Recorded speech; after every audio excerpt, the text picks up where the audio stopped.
Time for Q&A. As always, it helps a ton if you guys go at SIFTD Games in the chat. That way we can pick out the questions from you guys just talking to each other. It makes it a lot easier. So, let's get to the questions. Holy cow, there's so many. Wow. W. Matthew, have either Matt or Shane played any of The Legend of Heroes? Yeah, it's a JRPG series, but one of the most well-realized game worlds I've ever played. Yes, even better world building than Obsidian. I have not. I have. Those are the Trails in the Sky. Right. Trails Yeah, of I've not Cold played Steel. one ever. I've played Trails in the Sky, and the one they released on the PSP, well, a long time ago. No, I really like them. They're long and involved and complex, and the whole, oh boy, are they long. But I've never met someone who played one that didn't like it. They're really good for, especially once you kind of get past the slow burn at the beginning of the first Trails in the Sky game. But like, to me, they are the closest thing to Suikoden that exists today, and I love Suikoden and miss Suikoden. So to me, the Trails series. I mean, I know they're Legend of Heroes, but I call it the Trails series because they're all. Imagine if Konami revived that franchise, by the way. They wouldn't do it right. Well, of course they wouldn't, but it would have a lot of built-in interest. Yeah, for sure, but they wouldn't do it right. So the Trails games to me are the closest I can have to Suikoden now, and I love them a lot. I haven't played any of the Trails of Cold Steel games yet because I haven't finished the Trails in the Sky games yet because I don't have that kind of time. But I will get to it eventually, and I do. Those are also some of the few JRPG or whatever releases that when they come out on Steam, I buy them the day one at full price. Like, I will always support. They do a good job on those ports. The ports too, are right? great. The translations are great. Like they have done a great job bringing these. What are really very. I mean, it's like Yakuza to me. It's like you're bringing these things out for this very small audience, and you're doing a great job, and you're still kind of committed to finishing these series and getting it out here if you can. At all financial costs to you. I mean, they risk the company a couple times on that, and I think that deserves to be rewarded. So yeah, the Legend of Heroes / Trails in the X. Games really good if you like Suikoden or kind of those old like I talk about this a lot, but kind of the way like old JRPGs are structured like novels, and Final Fantasy VII and forward are structured like anime seasons. Yeah. And the novel structure is way more appealing to me, and Trails in the Sky gets that right. The Trails games. So yes, I've played those and they're really good. Maybe someday I'll have some time. Justin Horman, it's sale season. What's the best gaming deal you can remember ever getting? Regardless of the time of year, have you ever gotten lucky at a Goodwill? Oh. No. Never got lucky at a Goodwill. Me either. I got my copy of Panzer Dragoon Saga at half price because Toys R Us was blowing out the Saturn games the day that came out, and so it was already half price because they wanted to clear out the Saturn games. So I got that for half retail, which is that game's worth like $700 or something now. So that was a pretty good deal. I think the best deal I ever got was the first time I bought a Humble Bundle. Yeah, the Humble Bundles are always good deals. I mean, it's a law of diminishing returns with those because a lot of the games that you already got in a prior bundle will be in another one. But like the first couple that I bought, it's like a bonanza. It's like I really got all these games for that amount of money. But then once your library is kind of filled in, they're not as relevant anymore. Yeah, but I do still get the monthly though because there's usually $12 worth of stuff in it. Yeah. And just what was it? I think it was last month. Had Shadow Tactics in it, which is still $30 on Steam, and I hadn't gotten around. Yeah, it was only like not even a year old, and I hadn't gotten around to it yet. And it was on my list, my wish list, and boom, there it was. I'm like, oh, that's the right. And it's never been that low, even if you discount all the other games that came in the bundle, which there were a few other good ones in there. But it's never been $12 on Steam, or I would have bought it. Plus, you got others. You got other games plus with you got other stuff. So yeah, those are really good deals.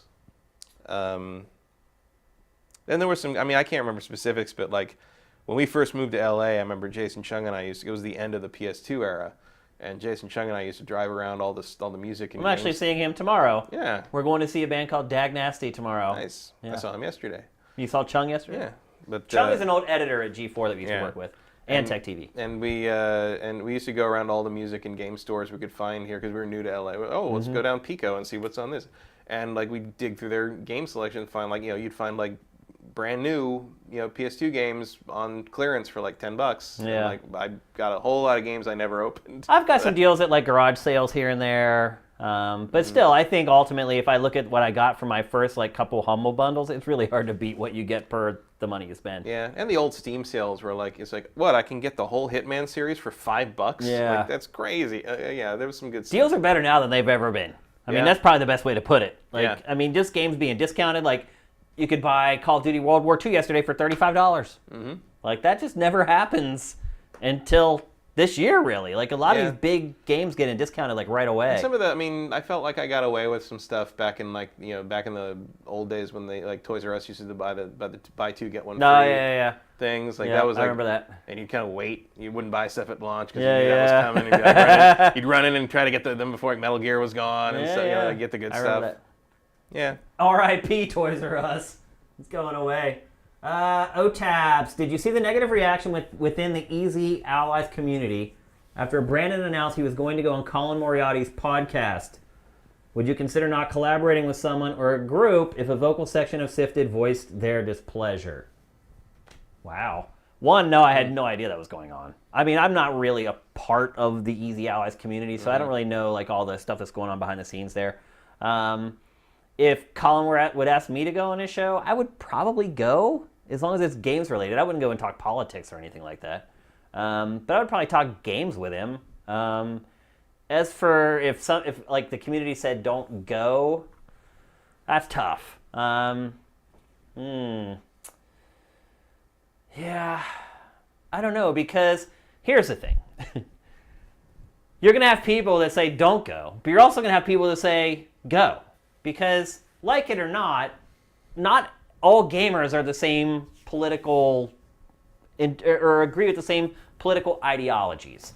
It's why I just try to stay out of politics on SIFTD at all. Like, I just don't discuss it. Like, one of the only questions that I haven't answered from Ask Shane Anything was, what do you think of Donald Trump? It's literally one of the only questions that I got. And by the way, we need questions for Ask Shane Anything. So go to Patreon. Apparently not that one. Yeah, not that one.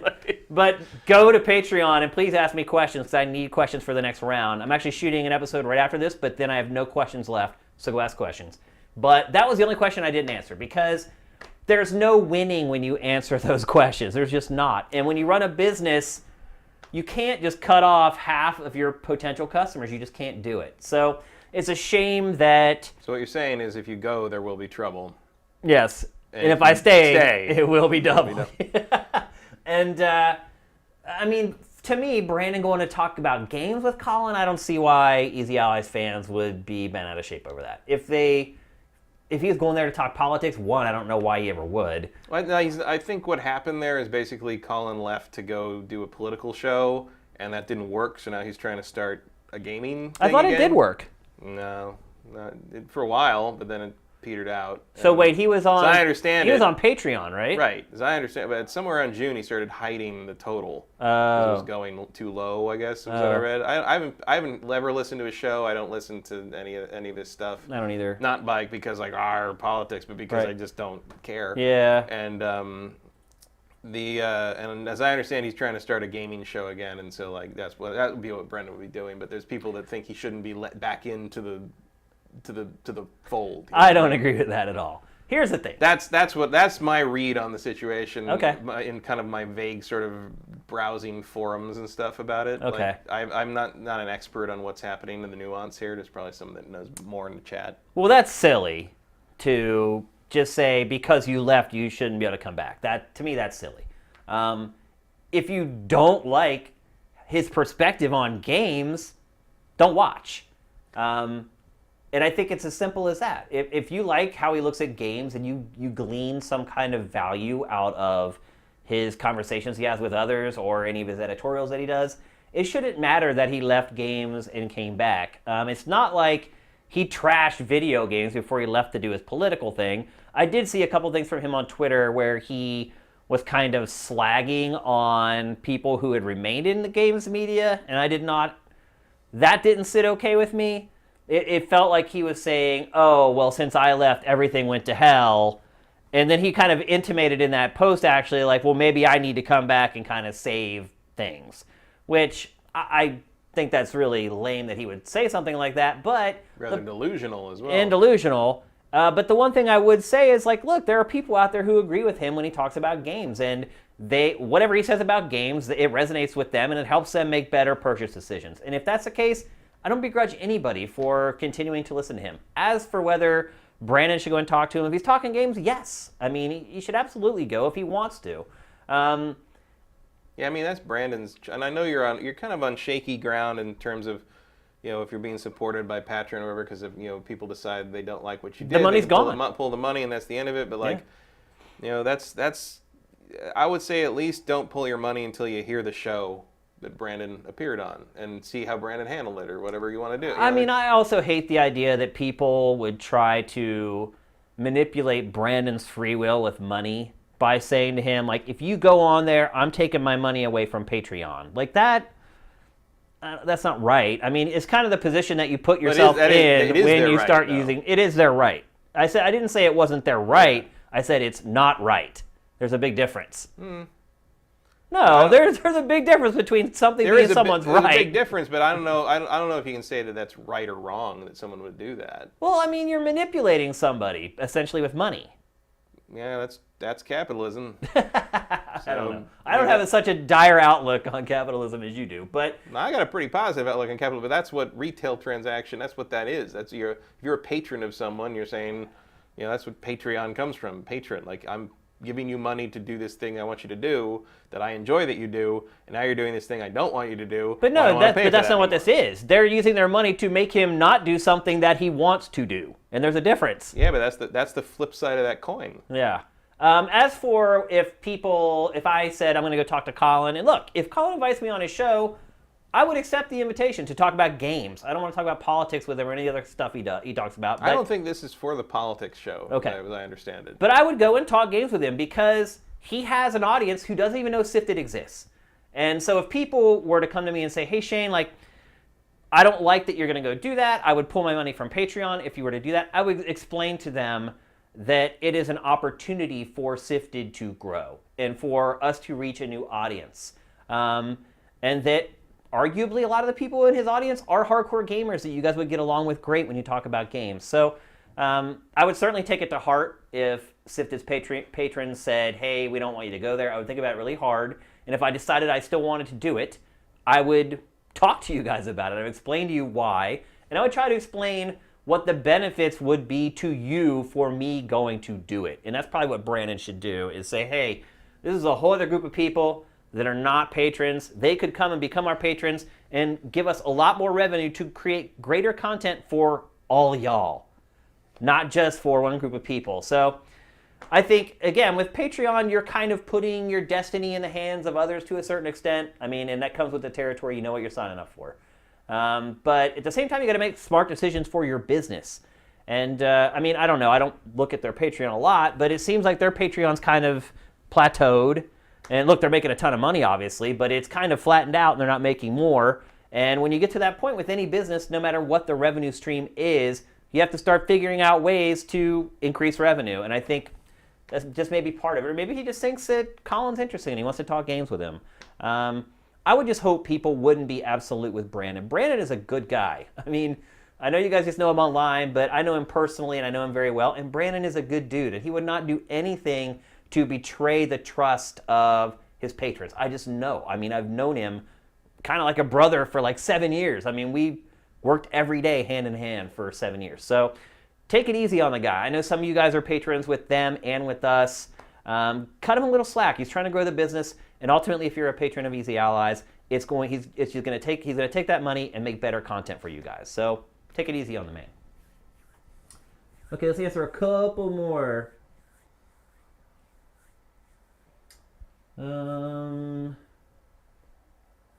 J. Reid Vic 7, based on how many people are content playing years-old games and continuing to play them, how much sense does another generation of consoles anytime soon make, even if everything is supported? With this in mind, isn't Xbox One X positioned well, enhancing games you're already playing in many cases? So he's basically saying, like, what's the point of a new generation of consoles if people are just happy playing games longer and playing older games? I mean, Why not just do the incremental steps like with Xbox One X and PS4 Pro? Right. Well, I mean, that is kind of the question where are we moving basically to a more PC style model? Pachter seems to think there are going to be generations still. Yeah. Whether that's true or not, who knows? I don't know. I mean, on one hand, he thinks that. On the other hand, he thinks they're going to start putting PlayStations into TVs. So one or the other. Yeah. At this point, I don't know. That's a valid question. Like when we talk about like the PlayStation 5, I wonder like what makes that the 5. I know. I don't think there's any need for PlayStation 5 or Xbox 2 or whatever Microsoft wants to call it. We can just keep doing this. I'm totally fine with look, I just got a new iPhone. I had an iPhone 5 until yesterday. And I was totally cool with it. Like until finally it got to the point where the OS wasn't running well on my 5 and it was slow and the apps weren't running really well because the apps had finally got to the point where they didn't want to support iPhone 5 anymore. They were requiring more processing power, games.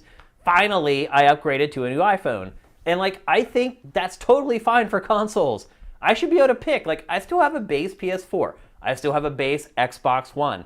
I should be able to pick when I want to upgrade. Like it just makes too much sense. And like with marketing and promotion, Sony, Microsoft, and Nintendo could do the same thing that Apple and Samsung does. It's like, hey, here's like our iPhone 6S.